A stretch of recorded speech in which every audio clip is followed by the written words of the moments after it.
Hey everyone, welcome back. I'm Michael and we're going to be getting right back into some more Reddit stories. If you enjoy the video, make sure to leave a like and subscribe. Now, without further ado, let's begin. This story was posted by a user named Weird Revolution in the AITAH subreddit. The post is titled AITA for refusing to get rid of the evidence of my ex's infidelity. I used to be married to my ex, Candy, and I loved her very much. We met in our teens when she moved into the neighborhood right before high school, and I instantly had a crush on her but didn't actually make a move until our senior year. We got married shortly after she graduated college and had 3 children together: Laura, Tom, and Marie. Our marriage wasn't perfect, but I thought Candy was happy with the family and life we created. However, I was wrong. Candy was bored with me and wanted more excitement, but instead of confessing her feelings and thoughts to me, she went looking elsewhere. According to her, it all started when Candy and her friends went on a girls' trip to Vegas for a weekend, where she got drunk and had some fun with 2 male strippers.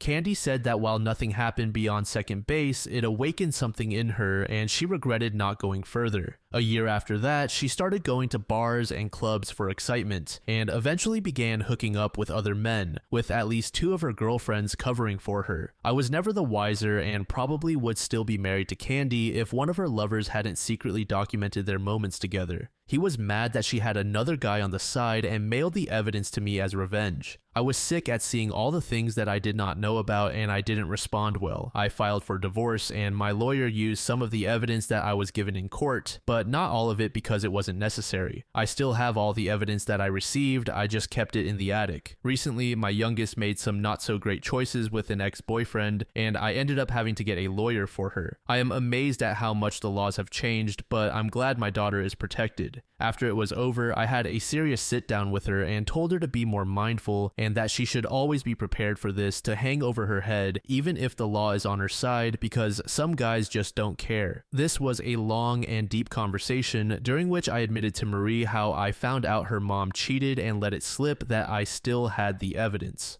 2 days later, Candy was banging at my door, demanding that I give her everything I had and yelling at me for keeping it. I reminded her that those things were given to me before the law prohibited it, so as long as I don't upload or share it anywhere or sell it to anyone, I'm legally in the clear. Candy went crying to our adult children. Marie is fully on her side, which is expected, but Tom and Laura are a little different. When asked why, I told my children that I keep it as a reminder of why I should never care about their mother. Tom feels that since I've never done anything with it before, and as long as I don't, it's okay. While Laura says that she prefers I trash it, but won't cut me off like Marie threatened. Edit: the number of people here who keep asking me the same question, as if I didn't already answer it in the post, is annoying. You can keep asking me why do you still have it, but just know that going forward I will ignore it. Your dislike or misunderstanding of my answer isn't my problem. I'd also like to thank those who rightly pointed out that I should hang on to it for legal purposes since it is technically evidence. This was a good idea, and I have since explained it to my oldest 2 children, who will pass the information along to my ex-wife and my youngest. Additionally, please stop insulting my youngest daughter or saying that she's just like her mom and deserved what she went through. My ex was recorded doing something she shouldn't have with someone she should not have. That was her choice and the consequences are on her. Marie never sent anything to her ex. He recorded her without her knowledge while they were together and only revealed it when she tried to break up with him as a way to manipulate her into staying in the relationship. Marie is understandably very sensitive about this issue, so I'm giving her space and I don't believe that she'd actually cut me off. User Derek Baseball said, if you have a will, have your lawyer keep the evidence sealed with the signed and witnessed original of the will. If you don't have a will, get one drawn up. Leave instructions in your will that the evidence be destroyed upon settlement of your estate. If your ex predeceases you, you can instruct your lawyer to destroy it earlier. This way, the evidence is not in your hands, but it is also not destroyed, and there is the assurance that it will be destroyed in the future and won't accidentally end up online. User Mysterious Camp said NTA, people who are that manipulative and deceitful have a way of weaseling back into your good graces only to take advantage again. While she could just be indignant that you have sensitive materials of hers, she might also be outraged knowing it's a significant defense against getting back into your good graces, or that you have concrete evidence your wife was the transgressor if it comes up down the road. Personally, I would find the one strongest piece of evidence that you can look at and say, yep, that happened, screw her, and sequester it. This way, you still have all the important materials above, then destroy the rest of it and let Marie see the remains as proof.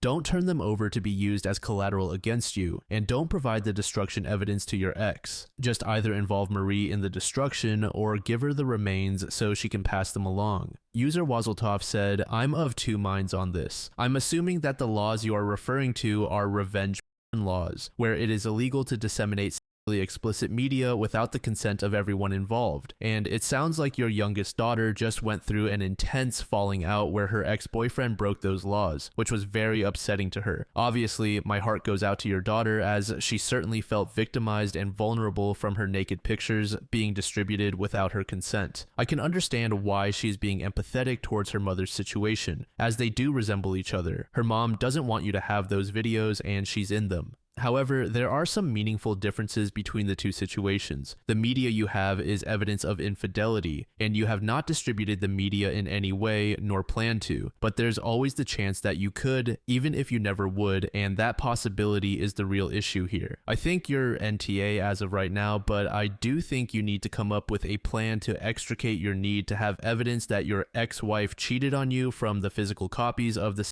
explicit media. Even though your wife is an awful person, I don't think making her live with the knowledge that you have that kind of sexually explicit media of her is admirable on your part, especially with your daughter recently going through something similar. It seems very slightly hypocritical that you understood that you needed to pursue justice for your daughter and then keep her mother's sexually explicit media that you received under similar circumstances. Again, you're not the asshole because your reasoning seems well-intentioned and there's been no harm done, but the cat is out of the bag that you own these materials. I think the right thing to do would be to find a way to keep the evidence that you need while removing the explicit portions. Update. I wasn't sure if I was going to do this, but since someone messaged me, I thought I'd share. I don't know if I'll give another update after this one though. Long story short, my ex got arrested and is facing charges. For details, please continue reading. Context. I had a security system to which my children knew the security code, but for unimportant reasons, there was a switch in the company. When I upgraded, I was given a new code and security pad to put it in. Also, at the advice of the people installing the new system, I moved it to another spot. I told my oldest two kids what the new code was in person, as I don't like texting that type of information for fear of phone hacking. Since my youngest daughter wasn't talking to me and didn't want to hear from me, she didn't know about the change in codes. Now, on to what happened. I left town for a trip I'd scheduled a while back that my youngest daughter was aware of. This trip was going to be about 7 days long, so my neighbors knew to keep their eyes peeled for anything suspicious. 2 days into my trip, I got an alert that my house was being broken into.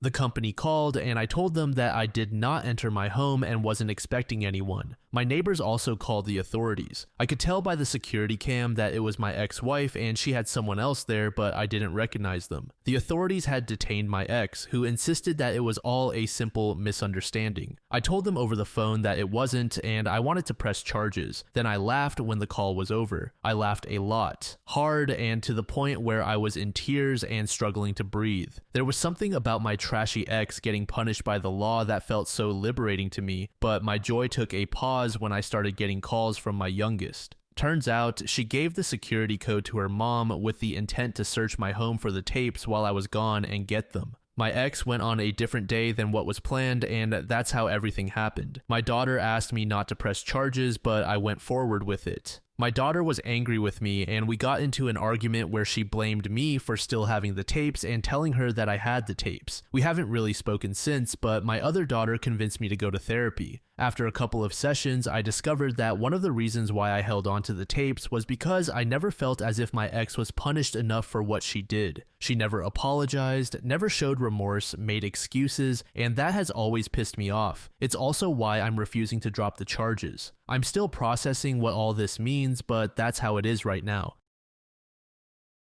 This next post was made in the Surviving Infidelity subreddit by a user named Slow Fader. The post is titled, "My wife had an affair with a female coworker. 6 months after D-Day, she attempted reconciliation. Then she went on vacation with her AP. D-Day was 6 months ago this week. I wasn't suspicious in the least, but accidentally saw a text message that caused me to look at another message which revealed that my wife was having an affair with a female coworker. She claims it never went further than sexting, but the texts reference physical acts. Giving her the benefit of the doubt, we'll call it an emotional affair. She was also having problems with drinking. She was apologetic when she got caught and agreed to go to counseling and do whatever it took to make things work. I went to counseling too and was attempting reconciliation. We both grew up Mormon and left the church a few years back, but because of that experience, we are both a bit messed up as to what is acceptable and normal in a relationship and with alcohol, etc. That makes this doubly hard. I was raised to think homosexuality was wrong, but have changed and don't have a problem with it. I do have a bit of a problem when my wife decides to cheat on me by having an affair with a woman. Both of us want to make things work for the kids. At least that is what we say. We both came from divorced parents and wanted our kids to not have that. Cutting off her AP/co-worker was not really possible given the circumstances. I asked her to not be involved with her outside of work. She agreed. She also cut back on drinking and going out. She said that she was open and willing to do whatever. Gradually, I noticed that she was still being sneaky from time to time.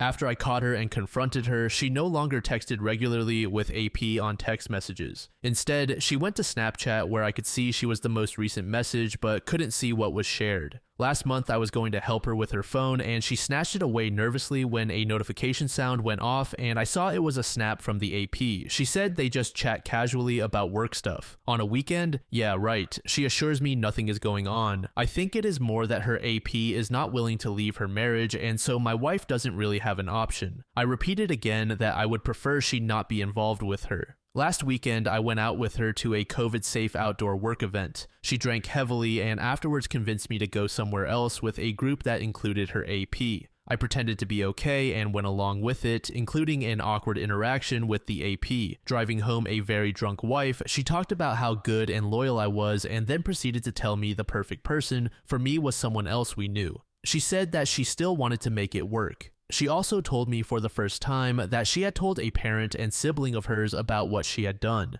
Yesterday, she told one of my siblings what she had done, without telling me first, and I think knowing that it would piss me off. She had a semi-valid excuse for why, but didn't think it was bad until I said, "What if I called up another of your siblings and told?" Today, I was driving her to the airport. She is going for a weekend away with some co-workers. She previously named 2 people that were not her AP, and I was okay with it. As we are pulling up to drop her off, I ask where she is staying and she describes a different place than what she told me originally. I said, "Why did it change?" She said it just didn't work out. I said, "So who is going X and Y?" She says, "Yeah, oh, and AP." I lost it and called her a dirty jerk. I took her to the drop and we talked for a couple of minutes. She tried to gaslight me and said we talked about this. I told you. I said no you didn't, and I know she knows we didn't by the way she disclosed it to me. She promises that nothing is happening between them and I said I don't know that and I have no reason to trust you. She tells me that she doesn't love AP, she just liked the friendship and got caught up in it. Also said that AP doesn't want to destroy her own marriage. I told her that she needed to figure out what she wants out of life, and she says I want this and our family. I said your decisions don't reflect that. I told her to take the weekend to think about it.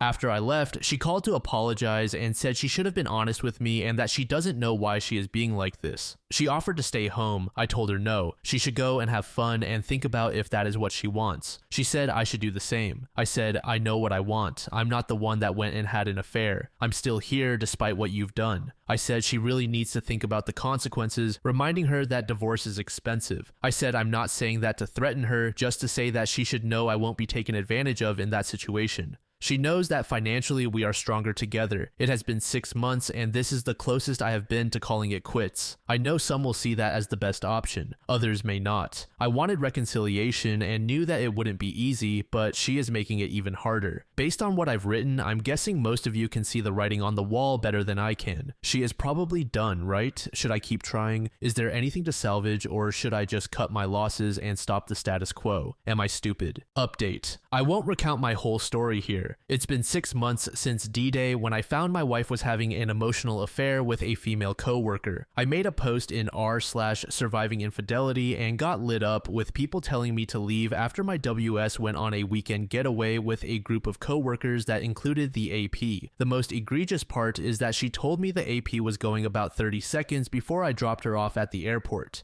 When she got back, we had a talk and she told me I had ruined her weekend. The AP was angry at her the whole weekend because she was inside with the others when I dropped WS off at the airport and saw how upset I was. Anyway, I told her that I couldn't deal with this dishonesty anymore and I needed more commitment from her if this was going to work. She agreed. She deleted Snapchat and agreed to limit interactions with AP and another girl that WS works with whom I don't trust. WS began communicating better, making a bigger deal of telling me where she was and where she was going and with whom. Now, 3 weeks later, as she is in bed, I go to put something on her nightstand next to where her phone is. She immediately grabbed her phone to keep it from me. I asked why she did that and she said, "What are you doing?" I said, "What are you hiding? Why did you grab it away?" As she unlocked her phone, I could see WhatsApp was open. She quickly swiped away and held it where I couldn't see the screen, but I know she was deleting messages. I said, "Who are you texting?" She said, "No one." I said, "Be honest, I saw you're texting someone, let me see your phone."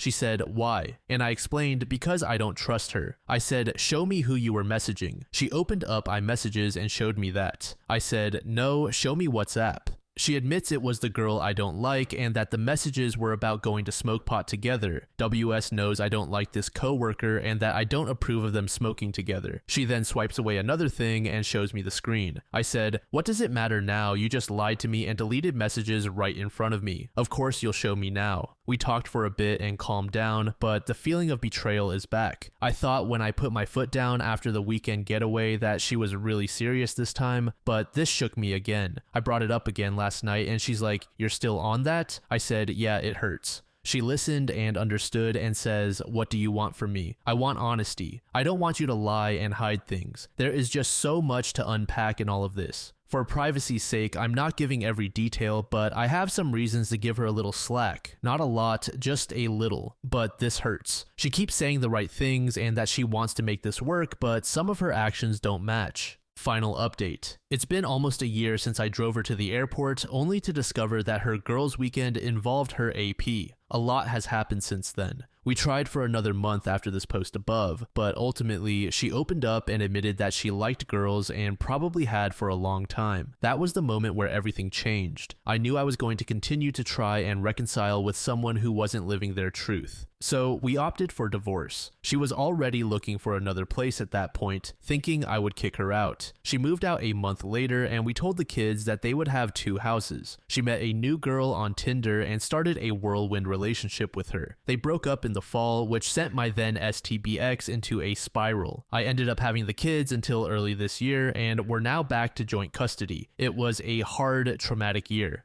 Ultimately, I'm better off now. I feel bad for the kids, but hopefully it will be better for them having 2 parents living their own lives than trying to make something impossible work. The divorce was finalized in December. It could have been done in July, but she sat on it and kept changing little things. Now, we've begun the process of living the rest of our lives in our new reality. She recently got back together with the girlfriend she met after we decided to divorce. I'm dating someone and in a pretty good place emotionally. Looking back, I feel stupid for when I made my post in r/surviving infidelity and was dismissive of everyone who was stating the obvious. My WS was cheating on me, was lying to me, and fit just about every stereotypical trait we see assigned to cheaters. My advice to anyone reading this now is definitely from a place of more cynicism than it would have been a year ago. If you suspect your spouse still isn't being honest with you, they're probably not. Divorce is painful and hard, but it's better than suffering for no reason. A weight has definitely been lifted. I have a new lease on some aspects of my life. I hope that you all find success in your reconciliations, but if it doesn't work out, don't lose hope and realize things can get better. User Curls the Fangirl said, "I am so relieved. I'm glad he left. I feel for anyone that struggles with their sexual orientation and can't be true to themselves. But as soon as you cheat on your partner, you're in the wrong. Many people figure out their sexual orientation without cheating. Without going into too many details, back in 2020, I had one of the most difficult years of my life. My ex hurt me. He's still awaiting trial because he's a creep.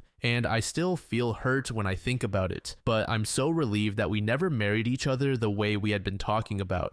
Edit, to clarify, he didn't commit a crime against me. He committed it against someone else. He emotionally hurt and tried to manipulate me into staying. I need to work on my wording. User Not So Evil Dr. Porkchop said, "I can understand how hard it was for his wife to deal with her sexual orientation, especially because they grew up Mormon, but that doesn't excuse at all the cheating, lying, and gaslighting she put her husband through, especially for months. I'm glad that they separated and that OP is now in a better place, especially for the children. I can't imagine how hard it must be to see your mom spiraling like that. User Sleepy Dormouse said, "It's so frustrating when people cling to relationships that are already dead as a form of keeping the family together. From the very beginning, it was clear that OP's wife was not committed to the marriage. She did little to try to rebuild the trust she broke and made minimal effort to repair the relationship. It would have spared them a lot of pain if they had just ended things earlier."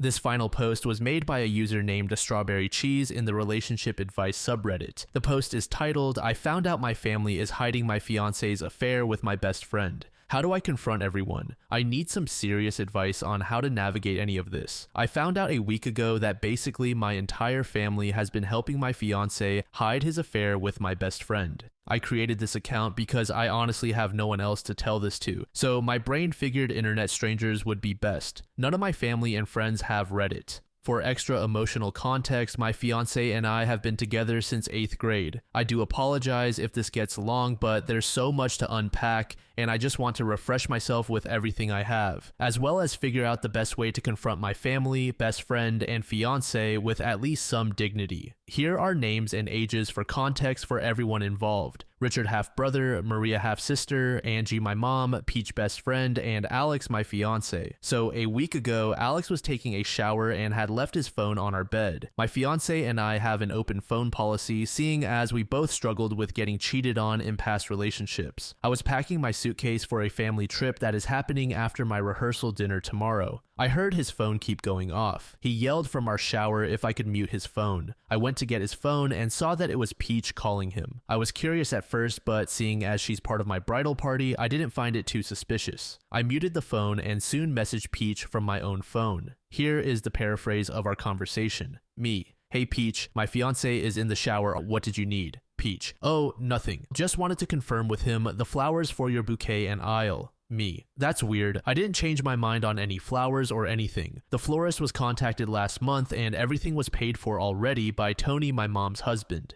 Peach: "Are you sure? I remember him telling me you changed your mind." After that, it was the usual wedding talk. In hindsight, I should have found it very weird that she would call him about 6 times to confirm a flower choice when she simply could have either texted me or Alex. When Alex got out of the shower, I told him Peach tried calling him about my flower choices. I asked him what made him think I changed my mind on the flowers for the wedding. He paused for a bit. I now know he was basically stalling and doing the "oh, I'm thinking" face when I had asked. He then said that he thought I had mentioned it in passing during a dinner. I told him that I didn't recall that. He then just shrugged and grabbed his phone and went back into the bathroom. I hate to be one of those people, but for once my gut actually sank. I got this really paranoid feeling that I couldn't shake. I tried to convince myself that it was just my old cheating trauma trying to creep back, yet I just couldn't let this go. Alex and I had dinner and I pushed through all the way until it was time to go to bed. I pretended to fall asleep first. Alex and I usually cuddle to fall asleep.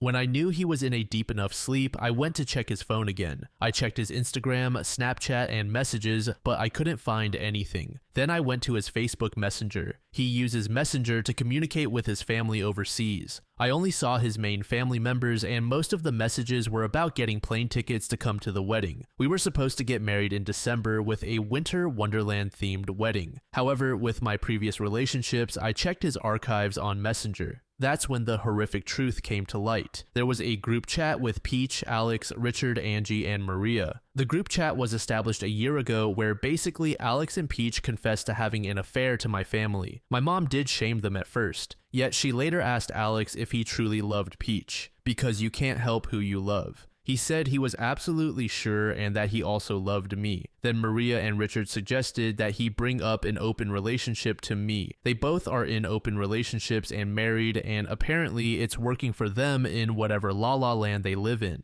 At this point, Alex and I were already engaged. Alex mentioned to them that it seemed too far deep to try to bring it up. Angie said that they would cover for Alex and Peach until he felt strong enough to bring up an open relationship with me. As I was reading, all I could think was how my family could betray me like that. How could Peach betray me like that? We've been friends since kindergarten. We even grew up with Alex. How could she process in her mind to screw my fiance and say that she loves him too? All of this in this disgusting group chat? For Alex to have the nerve to say he loves me as well? For him to know firsthand what it's like to be betrayed like this, I honestly wanted to vomit. However, I was just taking screenshot after screenshot. The more I read down, the more I found out that Peach took my spot on our previous family trip. I got a really bad stomach bug a while ago that caused me not to go. I can't even begin to imagine what they did on that trip. The fact that my mother was okay with all of this is what hurts the most. The fact she's known for a whole year that my fiance was cheating on me. That's taking the longest to sink in, I feel. There is more in the group chat, but these were the major points. I've known for a whole week. It's been eating at me inside, and I want to explode and cuss them all out. I want to ruin their lives the way they ruined mine. It all hurts so much, and I just really want advice on how to confront them.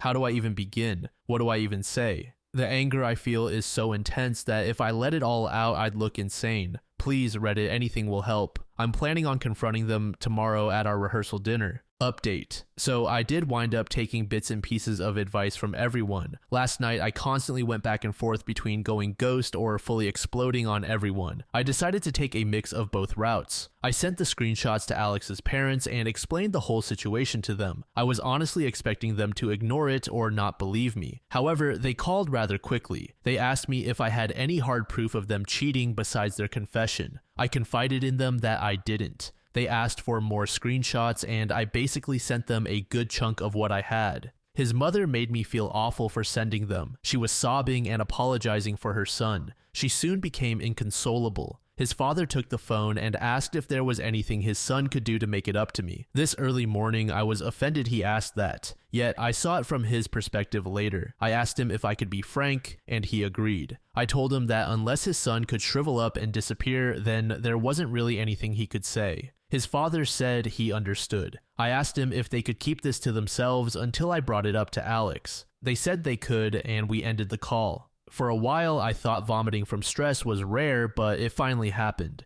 Alex heard me, I guess, because he woke up and tried to rub my back. I held my hand up and cleaned myself up. This was around 7 a.m. Alex had a concern in his voice and was asking if I was okay. For once, I actually saw nothing but red, yet I kept my composure. I have no idea why, but I guess that will be my superpower I'll hold on to. I ignored him and just went back to sleep. I woke back up at 8 a.m. to start getting ready for the rehearsal dinner. Alex told me he had to get some things done before heading to the restaurant. I told him that was fine and that I'd see him later. Before he left, he said he loved me and that this was one of the days he was excited for. I said me too, trying not to let too much rage show behind it. Once he left, I gathered all of the screenshots. For those who don't know, you can schedule text messages to be sent out at a certain time. I decided to do this to send them to everyone. Peach's family, our friend groups, his family, as well as mine. I scheduled it to go out at 1:25 p.m. This would be the halfway point of the dinner when people would be dropping off gifts early for us, etc.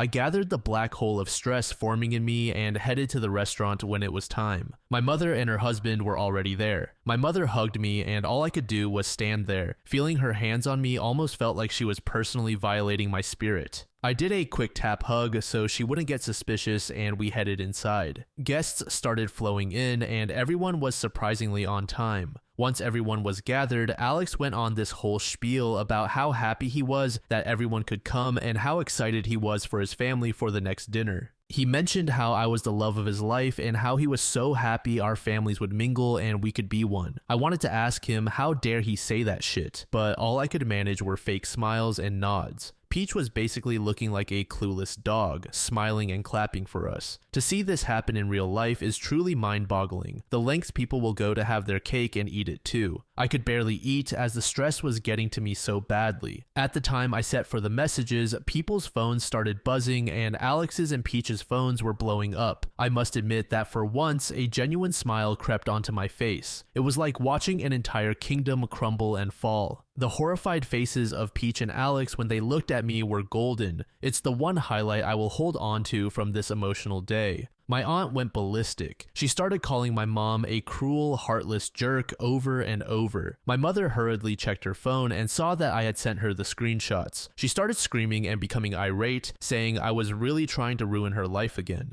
My grandparents' reaction hurt the most because they started screaming at my mother. My grandmother was trying, along with a few other guests, to hold my aunt back as she started screaming every expletive she could. My grandfather was screaming at my mother that he didn't raise a At this point, everyone was in screaming and crying hysterics. My other bridesmaids were cussing Peach out and calling her a slut. I hate to admit it again, but I took joy in that. My grandfather went on to scream at Alex with some things I can't say here because he was very explicit. I just started laughing and sobbing. I had so many emotions that I genuinely think my body didn't know what to do, so it did everything. The tears just kept coming. My cousin escorted me outside as fast as she could, with Alex chasing us down. He kept screaming my name and begging to talk. I ignored him, and my cousin was pushing him away from her car so she could get in and drive off. She took me to my aunt's house and told me to stay there and not answer the door for anyone. I kind of felt like a kid being left at home alone. I didn't do much, I just sat on the floor. That's when I started bawling. All the emotions I've kept pent up for a whole week finally came out.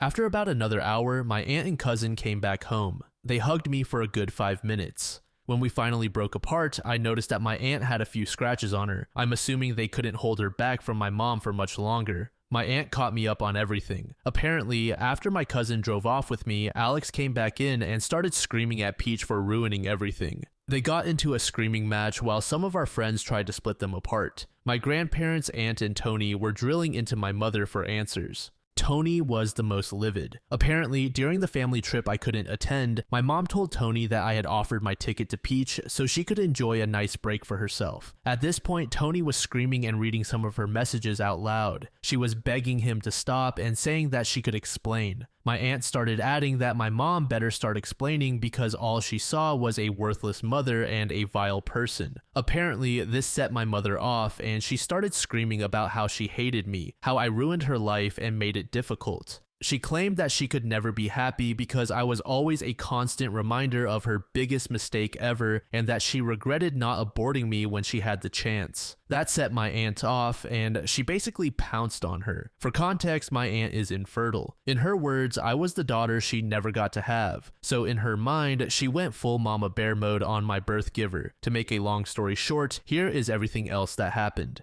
Tony is divorcing my mom. He's had suspicions for a few months that she's cheating again. Peach exposed Alex's text to her in which he admitted he was sleeping with her because he felt I was growing distant a while back and that he was lonely and didn't know how to bring it up to me. Peach's father spammed her with calls and will be cutting her off financially. My mother has been on a tirade with our family, exclaiming I'm an evil person for destroying her world again. My half-siblings felt it wasn't their place to say anything to me and that I should have expected Alex to look elsewhere because humans aren't monogamous and people love who they love. A lot more has happened, but to avoid my brain from imploding from stress and anger, it's finally out in the open. I've been getting texts and calls from everyone, but at the moment I've left my phone in the other room. I'm updating this from my aunt's computer. My aunt offered for me to stay with her until I get out of this jumbled mess. I accepted it since I have no intention of going back to that apartment. I've already emailed my landlord and will be handling it all next week. My boss emailed me back and said I was allowed to use some PTO for as long as I need. I will definitely take it since I'm highly considering moving somewhere quiet and peaceful. I'm thinking maybe Iowa or even North Carolina. I've heard they have a good cost of living in those states.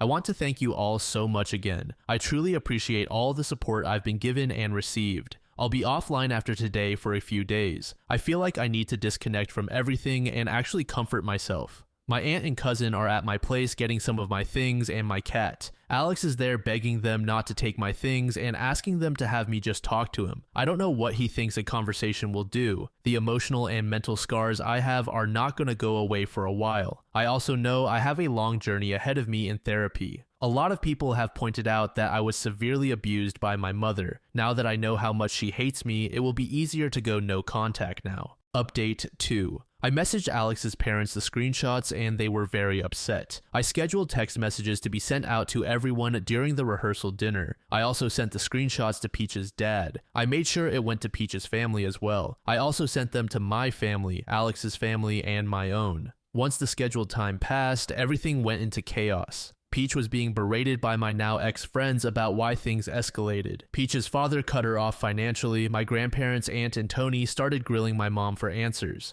Under the pressure, she confessed to hating me. She thinks I'm the reason her life has been difficult and ruined. I found out that I was the product of a long-running affair. After my mom insulted me, my aunt physically assaulted her. My cousin got me out quickly when the chaos ensued. Alex tried to chase us down, but my cousin maneuvered between him and took me to my aunt's place. That's where I'm still at. My phone has been blowing up since then. My aunt came home and recapped everything for me when she got back. They got my things from the apartment, and that's where my last update left off. However, things have escalated heavily. Once I woke up and took a long hot shower, I turned my phone back on. I couldn't even unlock it or clear notifications before I got a call from one of my bridesmaids. I answered, and she immediately started screaming at me about how I could ignore Peach and Alex in their time of need. At first, I was confused since I don't give a damn about them anymore. I asked her not to yell at me, but she continued anyway. She screamed that Peach had self-harmed. When she sent me the images, they were very surface level, enough for a scar to appear and a little blood. I wanted to scoff on the phone because at this point I knew she was doing it to rally people on her side since I wouldn't respond to her texts. Yet she also told me that Alex tried to overdose. His friends found him at my apartment all groggy. They took him to the hospital where he was cleared since they didn't have to pump his stomach. They are keeping him under watch for the next 72 hours, which is good.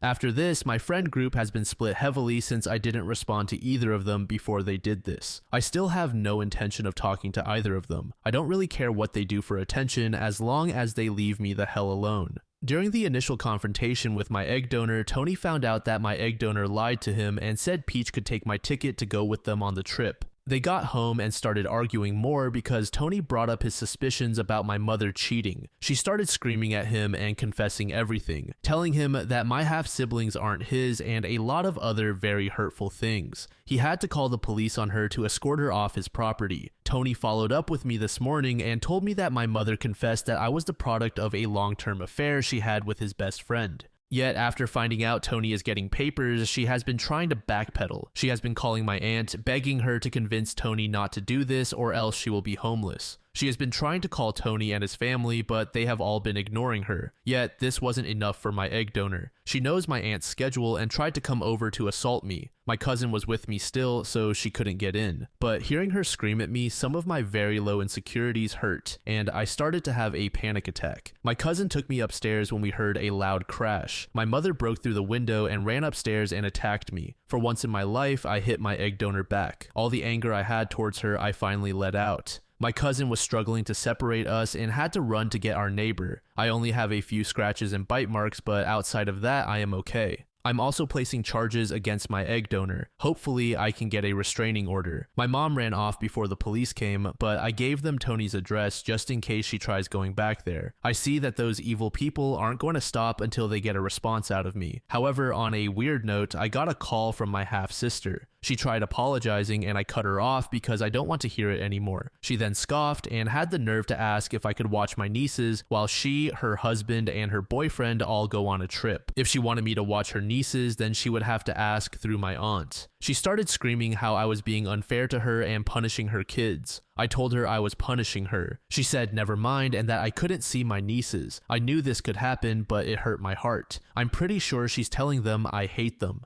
I'm keeping the screenshots, and my aunt and cousin said they would back me up if they reach out in the future. This is so much, but I'm expecting more to happen, honestly. One thing I know about my egg donor is that she hates losing. I know she sees this as a loss and won't stop until she comes out on top. My half-brother has me blocked on everything, and I'm pretty sure he is siding with my half-sister. I'm just really emotionally distraught, but I wanted to update you guys. I'll update again if anything else happens, but if not, this will probably be my final update because I just want this shit show to end. In good news though, I start therapy next week. My aunt and cousin are currently packing up Alex's things and dropping them off at a buddy of his. His name is Kyle, and he's been helping me through all of this as well. He dropped off my favorite fruit this morning at my aunt's. He also assured me that I can talk to him anytime. I asked him if he would be in further communication with Alex, and he said no. He's just holding on to his things until his parents can pick them up. I really appreciate him.